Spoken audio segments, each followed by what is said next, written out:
Profession agriculture department में job करते हैं। पार्ट टाइम में इस काम को मैंने स्टार्ट किया। ये जो काम है, जो हम लोग काम कर रहे हैं, ये कभी नहीं कहता है कि अपने काम को छोड़ के इस काम को कीजिए। आप पार्ट टाइम में स्टार्ट करके जब आपको समझ में आएगा कि नहीं मैं यहाँ से बहुत बड़ा इनकम कर सकता हूँ, मेरा फ्यूचर डिसाइड हो गया, तो आप उस काम को फ्लो करके इस काम को फास्ट कर सकते हैं। तो मैं पहली बात आपको सही समय पर नहीं पहचान पाए तो किसी किसी को मौका फायदे में भी पहुंचाता है और मौका धोखा भी देता है। राइट है वो? मेरी बात समझ आ रहा है? तो ये जो मौका मिला है ई कैश वेंचर का, ये हमारे फ्यूचर में मौका होगा कि धोखा होगा, इसके बारे में भी जानना जरूरी है। जानना जरूरी है। अपॉर्चुनिटी हर आदमी को मिलता है माय डियर फ्रेंड। आप जो भी हैं, जहां पे भी हैं, जिस अवस्था में है, आपका जो नॉलेज है उसी हिसाब से आप देख पा रहे हैं। राइट है वो? अगर कहने का मतलब है कि अगर हम जो चीज के बारे में नहीं जानते, अगर उस चीज के बारे में कोई बताता है तो हम विश्वास कर लेंगे। बड़े बड़े बिजनेसमैन हैं, वो लोग क्या पड़ोसी से सलाह लेते हैं या अपने सलाहकार से सलाह लेते हैं? नहीं मैडम, माइंड से नहीं लेते हैं। क्योंकि बहुत सारे बड़े पढ़े लिखे बिजनेसमैन जो होते हैं, बड़े बिजनेसमैन, वो पढ़े लिखे नहीं होते, तो दिमाग तो होता ही। गलत तो नहीं कर रहे। अगर आपके शहर में सबसे बड़ा अगर कोई हॉस्पिटल होगा, और शहर छोड़ दीजिए दुनिया की सबसे बड़ा हॉस्पिटल होगा, तो वो डॉक्टर नहीं होगा जिसका हॉस्पिटल होगा। राइट करो? वो आप ही की तरह मोटा छाप आदमी है। दिमाग आपका कितना काम कर सकता है? मैं सिराज की मेरा दिमाग कितना है? मैं ज्यादा से ज्यादा ग्रेजुएशन किया हूँ, तो मेरा दिमाग ग्रेजुएशन का है, मगर मेरे टीम में 5,000 लोग PhD है, कम से कम 10 IAS ऑफिसर है, तो मेरा दिमाग तो वहां चल रहा है ना। मेरा दिमाग तो उनकी तरह नहीं है। मेरा कुछ नहीं है सर, मैं एक सिस्टम को फॉलो और उस सिस्टम को फॉलो कर रहा हूं, और जो मेरे साथ लोग हैं उस सिस्टम को फॉलो करके आगे बढ़ रहे हैं। मेरी बात समझ आ रहा है? अब मैं कहना चाहता हूं, लेकिन परंतु मैडम बाद में पहले चीजों को समझिए, बीच में टोकिएगा, क्योंकि एक कहावत है कि अच्छा वक्ता तभी होता है जब अच्छा श्रोता हो। मैं सर सुन रहा था, मैं दरवाजा खोल के मैं सुन रहा था, मैं उनके हर बात को सुना। और आज मैं आपको थोड़ा चचा जी को जगा दूंगा।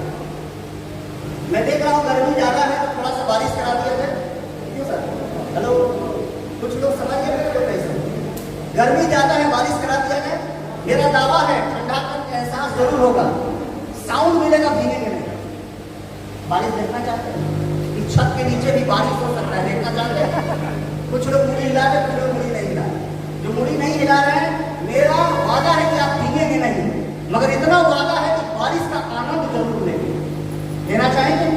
तो चलिए हम टीम ए और टीम बी को बांट लेते हैं। टीम ए इधर हो गया, टीम बी इधर हो गया, और बाकी हमारे जजेस हो गए।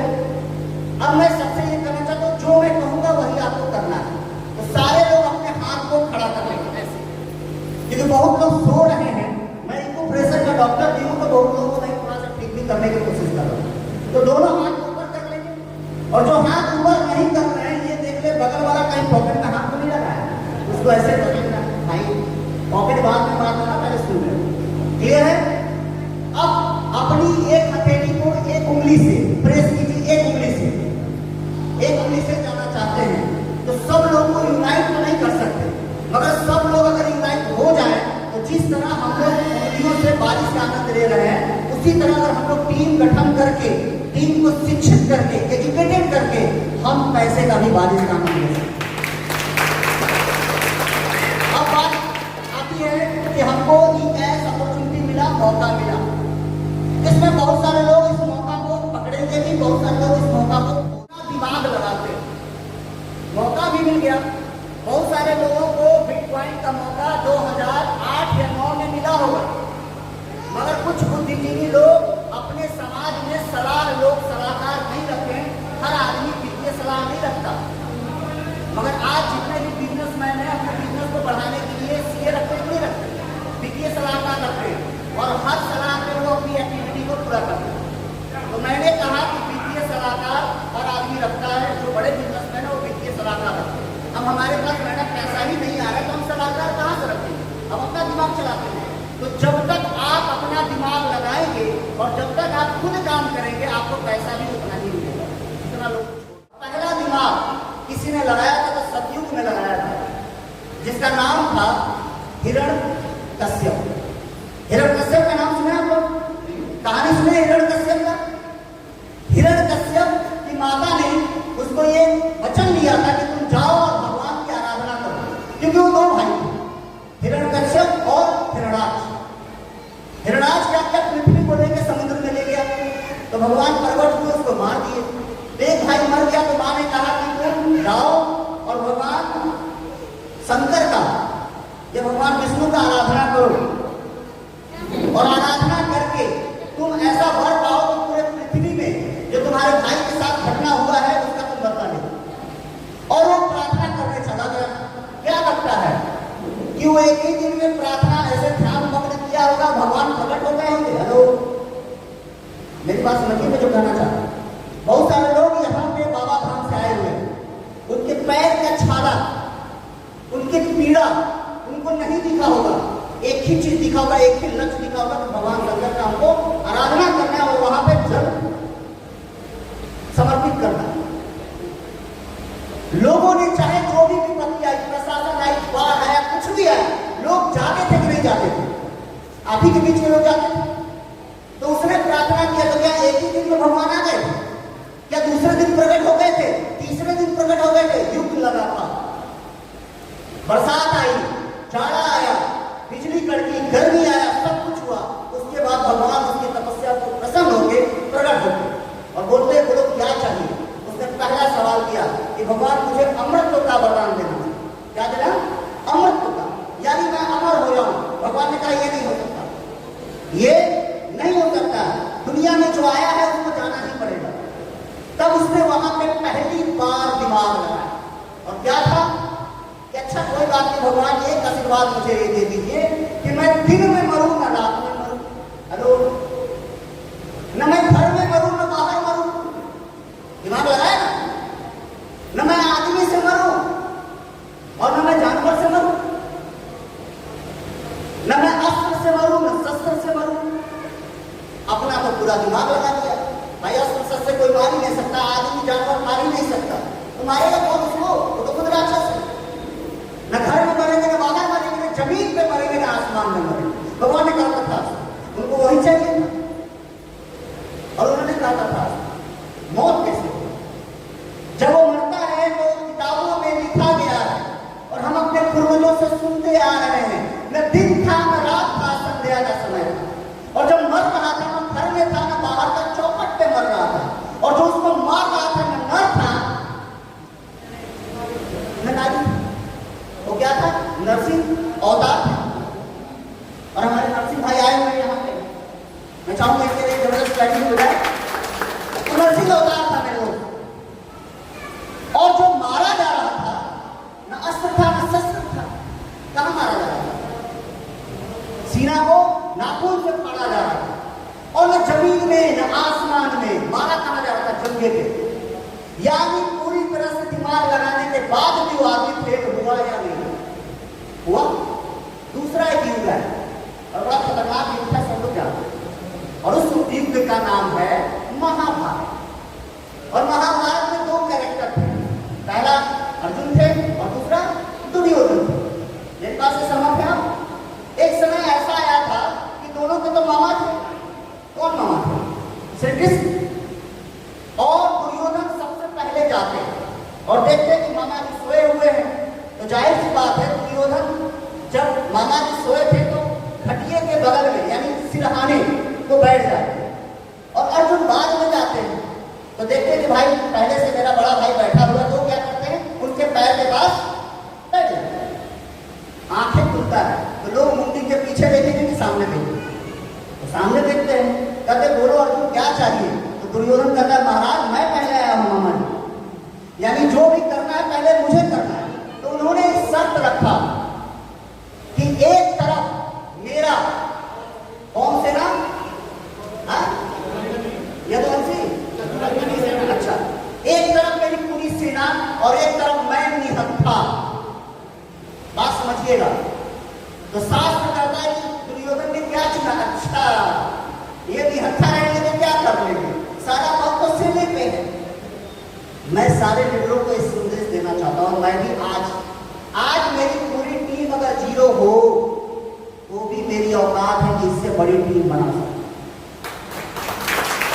और मैं आप लोगों से करता भी, मैं आपके भरोसे नहीं हूं कि मेरा 27 डेली का आ रहा है। अगर आपके भरोसे हूं तो आज 10 दिन में कितना बिजनेस दिया आप खुद सोच सकते हैं। यानी कहने का मतलब है माय डियर फ्रेंड, दुर्योधन को क्या मिला? पूरा सेना। और कहावत क्या है कि उसने अपने पूरे कुल के साथ उसकी नाश हो गई। राइट और दिमाग लगाया।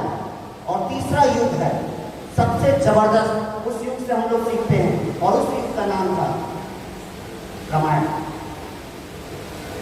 रामायण में जिस नौजवान, जिस राजकुमार को मिलना था राजगद्दी सुबह और चंद सेकंड मालिश के दौरान, पैर दबाने के दौरान, जबकि सबसे ज्यादा प्यार उसकी मां भी नहीं कर रही थी जितना कैकेयी कर रही थी, और मंथरा ने 3 सेकंड में सिर्फ ये कहा कि राम को राजगद्दी मिल रहा है, भरत का क्या होगा।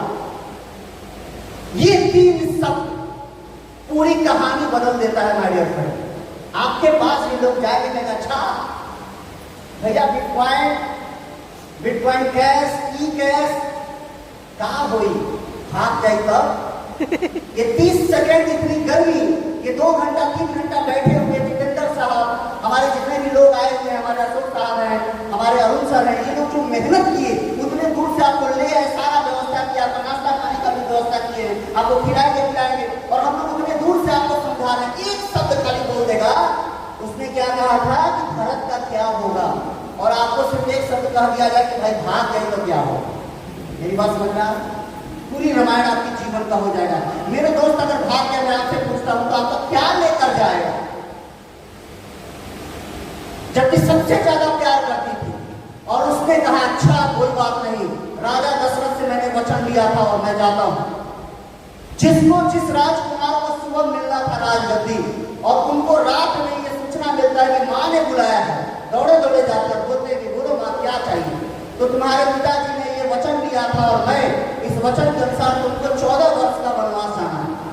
तो उन्होंने एक ही चीज कहा, वहां दिमाग नहीं लगाया, उन्होंने एक ही चीज कहा कि मां पिताजी से मिल के जाऊं या ऐसे ही जाऊं। मेरी बात समझ में आ रहा है? कह सकता था राजकुमार है, पिताजी वचन दिया। आज के लड़के कह देंगे कि बाबू तू ना करे रहा, हमारा क्या दोस्त बात, और ज्यादा बाबूजी जब जबरदस्ती करेंगे तो सीधे हाई कोर्ट सुप्रीम कोर्ट में चले जाएंगे। आज की जनरेशन ये। मेरी बात समझ में आ रहा है? अगर कोई व्यक्ति आपको ना कर दिया, टेंशन नहीं लेना, जिसने बुलाया उसके साथ बैठ के बात तो कर सकते हैं कि भैया वो ये शब्द कह रहा है। और हम लोग क्या करते हैं, मंथरा की तरह मंत्र देता है कोई तो हम भी कहते ही बन जाते हैं। तो भरत के भी तो नहीं हुई वो, भरत को जो सुख चाहिए था वो मिला क्या? इतिहास गवाह, उस पर मैं नहीं जाऊंगा। टॉपिक ये कहता है माय डियर फ्रेंड कि जिस युग में, रामायण में उन्होंने दिमाग नहीं लगाया और मां को कहा कि मैं जा रहा हूं मां, और गए 14 वर्ष के बाद जब लौटते हैं तो जिस युग का अंत हो जाता है, उस युग में एक राजकुमार जब लौट के आता है, मर्यादा पुरुषोत्तम राम कहलाता है, जिसने कभी भी कोई शंका नहीं किया, क्वेश्चन नहीं किया, वो अपनी मां की आज्ञा का पालन किया, और जो आज भी अपने अपलाइन का आज्ञा का पालन कर रहा है, इस सिस्टम में महीने का 1 लाख 2 लाख 4 लाख 5 लाख कमा रहा है। और जिसने अपने अपलाइन को आज्ञा नहीं माना है, अपलाइन क्या है, जो खाए उनसे बढ़िया हम ही है, तो उसकी कहानी लद जाएगी। मेरी बात समझ में आ रहा है? यहां तक मेरी बात समझ में आई? तो आपको क्या करना है माय डियर फ्रेंड, इस सिस्टम में जब भी आपको ये अपॉर्चुनिटी मिला, आपको अपना दिमाग नहीं लगता, अपलाइन आपका सलाहकार होता है, उससे सलाह लीजिए, आप कभी भी खाते में नहीं रहेंगे माय डियर। क्योंकि दुनिया में इकलौता ये बिजनेस है कि ऊपर वाला कभी कामयाब हो सकता है जब नीचे वाला कामयाब। राइट करो। अब हमारे अरुण जी का बहुत अच्छा दुकान चल रहा है, अब मैं देखूं कि बगल में ही खाली, और हमारे जितेंद्र साहब कहे कि ऐसा है अरुण जी आपके बगल में दुकान खाली है, तो मैं भी सोच रहा हूँ किराना स्टोर मैं भी डाल दूँ। तो कहाँ से माल लाते हैं, कैसे बेचते हैं, कितना प्रॉफिट होता है, हमको बता दीजिए। क्या लगता है कि अरुण जी सही सही जानकारी देंगे? अब अरुण जी रोने लगे, अरे जितेंद्र भैया क्या बताएं, बड़ा फंस गए हैं, हम भी तो चलाई में, मेरा बेटा को भी फंसाए हुए